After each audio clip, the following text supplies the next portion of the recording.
makin kelihatan aslinya. Asal Kang Deddy tahu ya, rumah sakit RSUD Al-Ihsan ini adalah hibah dari Yayasan Al-Ihsan. Jadi sejak 93 rumah sakit ini dikelola oleh Yayasan Al-Ihsan. Lalu baru pada tahun 2004 dihibahkan kepada Pemprov Jawa Barat pengelolaannya.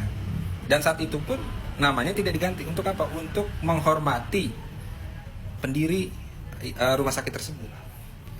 Di tahun 2008 baru berganti menjadi RSUD karena memang pengelolaannya menggunakan APBD, menurut saya nggak ada masalah. Tapi ketika Al-Ihsannya diganti, ini seolah-olah Kang Deddy ingin mengubur histori di belakang rumah sakit Al-Ihsan ini. Padahal Al-Ihsan ini adalah rumah sakit Islam dan dikelola menggunakan dana Basnas, dana zakat warga Jawa Barat.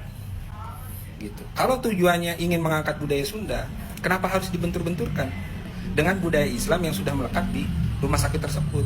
Mas Eko Widodo, terima kasih ya atas berbagai kritiknya terhadap diri saya. Dan saya berucap terima kasih sebagai Gubernur Jabar dikritik oleh warga Jakarta. Berarti Mas Eko begitu sayang pada saya, pada warga Jabar. Tapi lain kali kritiknya, sarannya itu harus punya narasi dan landasan hukum yang memadai. Tidak menyebar berita yang hoax. Sebaiknya Mas Eko kalau menyampaikan sesuatu baca putusan Mahkamah Agung.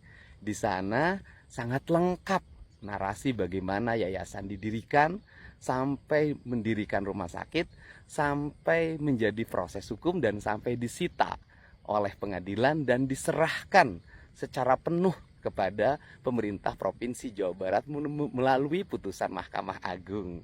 Nah, karena apa? Karena berita hoax itu berdosa loh dan bisa menimbulkan polemik yang berkepanjangan. Dan saya tahu Mas Eko juga dulu pernah kena kasus berita hoax KPU kan? Nah, yang bilang bahwa server KPU sudah disetting pada saat Pilpres. Nah, mohon ya orang Jawa Barat, jangan dikasih berita-berita hoax dari Jakarta. Karena orang Jawa Barat mah pengen cager, bager, bener, pinter, singer.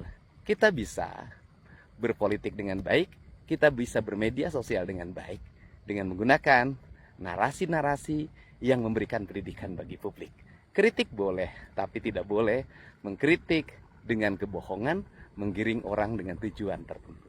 Kalau Mas Eko punya calon untuk ke depan, sampaikanlah keunggulan calon yang Mas Eko miliki. Tidak boleh menjatuhkan orang lain dengan cara-cara yang kotor.